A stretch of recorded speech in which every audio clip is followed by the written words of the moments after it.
All right, welcome to another Affinity photo tutorial. Today we're going to be creating a futuristic HUD display with this grid background. So let's go ahead and get started.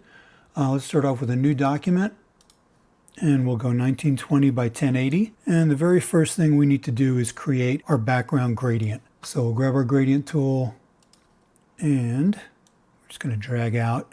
And we're going to go with a matrixy kind of look here. So we're going to go with like a dark green on the outer section there, and then come into the center and go with a slightly lighter green, not too light because we want to be able to see our grid lines. We're going to go ahead and turn that into a radial gradient. Next thing we're going to do is put our grid lines in. So to do this, the very first thing we're going to do is we're going to enable grids, and we'll come down to grids and access here, and we'll go into basic.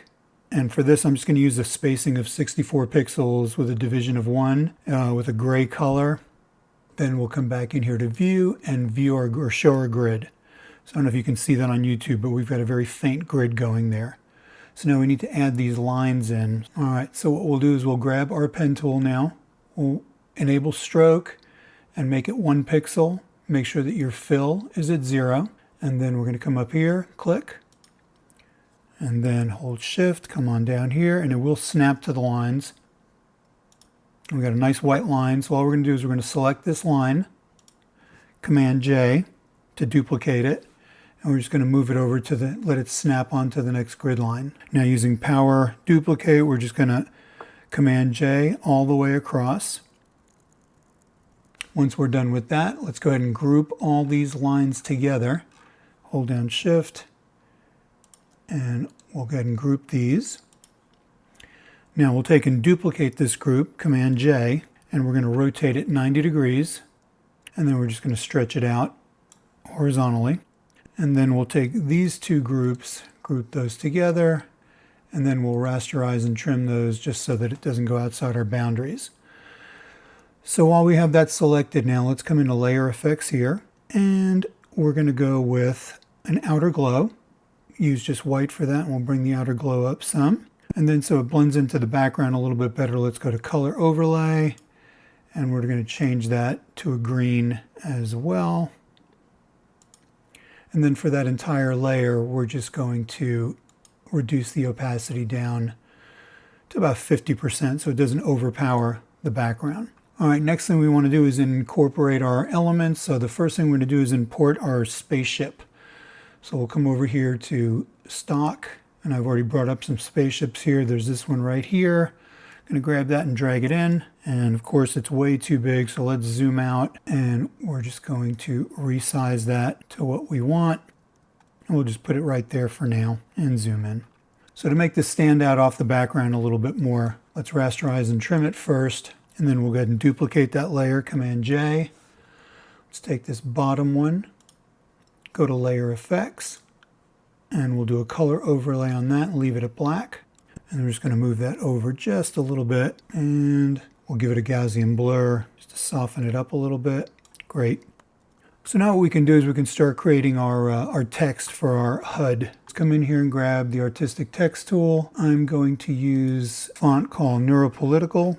Make sure that we're doing white as the color for the font.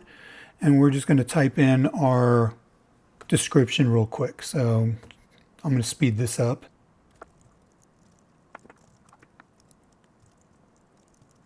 So once I have my text here, I'm going to right justify it. Bring it over this way just a little bit. I'm going to change the font size just a hair. We're going to go with 30 there. And I'm going to use Option and down arrow to space it out a little bit. All right, so now what we'll do is we will Option drag this over, and we'll make sure that it lines up with this one correctly. And we will left justify that, highlight all that text, and we'll add in our other text.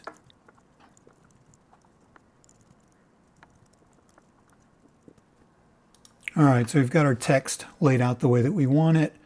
What we need to do now is recreate our holographic spaceship. So we're going to take this layer, the spaceship, and we'll Command J, duplicate that, and we'll drag it over here above our text and resize it, something appropriate like that. And what we're going to do with this really quickly is we're going to apply a threshold to it. And we're just going to apply it just to that spacecraft right there. Make sure that we can see some detail in black and white. That's looking pretty good right there. And then the next thing we will do with that one is we're going to add a recolor. And we're going to, again, make sure that it's just affecting that spacecraft there. And we're going to bring the hue over to green. And then change our lightness and our saturation to where we just get it where we want it, right about there. Maybe bring the saturation down just a little bit. All right, so now it's about time to start adding some layer effects to this as well. So we'll grab that spaceship. We're going to come over to layer effects and we'll add in outer shadow, or outer glow, I'm sorry. Make that white, bring it up a little bit, maybe bring the intensity down. And we're also going to grab and add a little bit of an outline to it, just so that we separate it from the background, and we'll make that a dark green. All right, then we also need to work on our text. So I'll grab our text, come to the layer effects, and we're going to go with an outer glow, leave it at white, and then we're also going to go with an outline on that. Bring it up just a little bit, separate it. Can also make that a dark green so that it matches, and we'll copy that layer effect over to our other text.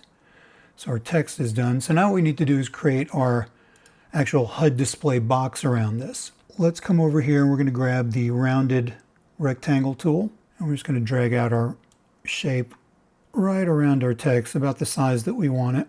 Let's go ahead and make the stroke on that green, and we'll bring the width on that way up to about, let's go with 15 pixels on that. And we're going to come to the fill color on that. We're going to go with a white fill color, but let's bring the opacity way down on that so it just kind of has that milky screen glow to it. And we are going to need to create a shadow for this as well. So let's take that layer there, the rounded rectangle, and we'll duplicate it, Command J. Come down to the bottom one here. We're going to change something. We'll change the stroke back to black. We'll change the fill color back to black and no opacity on that. And then we're just going to take that and move it down and off to the side just a little bit. And then we'll apply a Gaussian blur to that as well. Okay, now you can see what happened here. Since our upper layer, rounded rectangle, had a transparent center, we're seeing the black through it. So let's go ahead and come up to this one and let's Command click that and select it. But we see we're only getting the outline because it was transparent.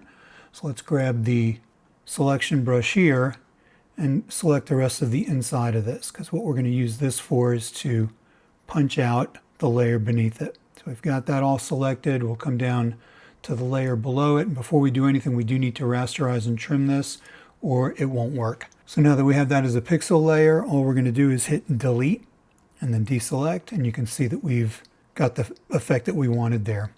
So now let's come back up to our rounded rectangle here. Let's add a little bit of a layer effect to this too. Let's come to Bevel and Emboss, and we'll come down to Emboss. Let's split the radius and the depth on that. Bring the radius down some and bring the depth up so it gives us a nice sharp edge around that. That's looking pretty good. And now to give it a little bit more depth again, we're going to start grouping these layers together. So we'll grab our text, we'll grab our holographic spacecraft, and we'll grab our rounded rectangle and the shadow below it, and we'll go ahead and group those. And what I'm going to do for right now, I'm just going to make a copy of that in case we make any mistakes, Command J, and we'll just hide the lower one for now, and we'll work with just the upper one. So with all this selected, let's come over to our perspective tool, and now we can pretty much shape this the way that we want to get the effect that we're looking for. That's not looking too bad. We'll apply that. Now we can take that layer, move it wherever we want, take our spacecraft and its shadow, move that wherever we want, and if we wanted to add in a title up at the top, we could. But anyway, yeah, there you go. That's a way to make a grid background, a heads-up display, and make it look futuristic. I hope you learned something from this. If you did, please hit the like button or think about subscribing. And until next time, peace. Talk to you later. Bye.